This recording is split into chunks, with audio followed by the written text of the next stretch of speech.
શહેરના શ્રવણ ચોકડી ખાતે ગેલ કોલોનીથી તુલસી હોમ્સ તરફ જતા મુખ્ય માર્ગ પર વરસાદી પાણી ફરી વળતા વાહન વ્યવહાર પ્રભાવિત થયો છે। 20 થી વધુ સોસાયટીઓમાં પાણી ઘૂસી જતા સ્થાનિક રહીશોને ભારે મુશ્કેલીનો સામનો કરવો પડી રહ્યો છે। સ્થાનિકોના જણાવ્યા મુજબ શ્રવણ ચોકડીથી ગેલ ટાઉનશીપ તરફનો માર્ગ લાંબા સમયથી ચાલી રહેલી મંદ ગતિની કામગીરીને કારણે અત્યંત બિસ્માર હાલતમાં છે।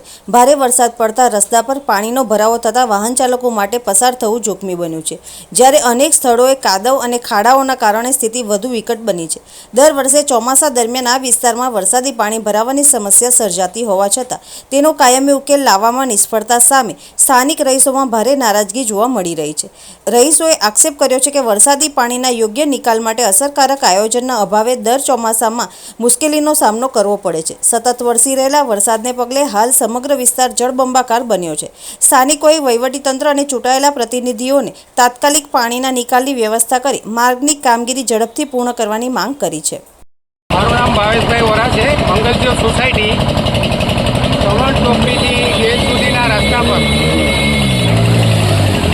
છેલ્લા 1.5 વર્ષથી રોડ અને ગટરનું કામ ચાલુ છે।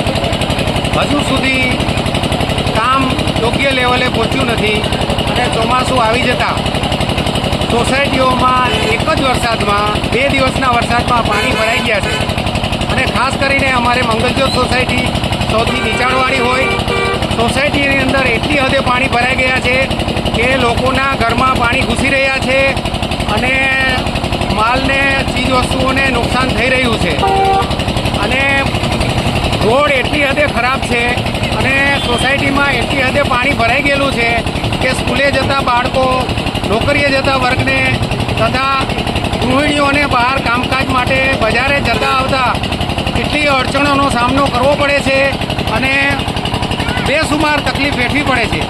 તો તંત્રને નમ્ર વિનંતી કે તાત્કાલિક ધોરણે જે કોઈ કોન્ટ્રાક્ટર કે રોડ રસ્તાવાળા હોય એમને સૂચન આપી યોગ્ય કાર્યવાહી કરી અને પાણીના નિકાલની અને રોડને દુરસ્ત કરી અને રેગ્યુલાઇઝ કરવા માટે નમ્ર વિનંતી છે। નહીં તો આ રહીશો બહુ પરેશાન થાય છે। આમે રોડ બને છે ત્યાંના 1.5 વર્ષથી હેરાન પરેશાન થઈ ચૂક્યા છે અને ચોમાસુમાં અત્યારે પહેલાં જ વરસાદે બેસુમાર હાલત ભોગવી રહ્યા છે। તો તંત્રને જે જવાબદાર હોય એમને નમ્ર વિનંતી છે કે તાત્કાલિક ધોરણે આનું યોગ્ય નિરાકરણ લાવે।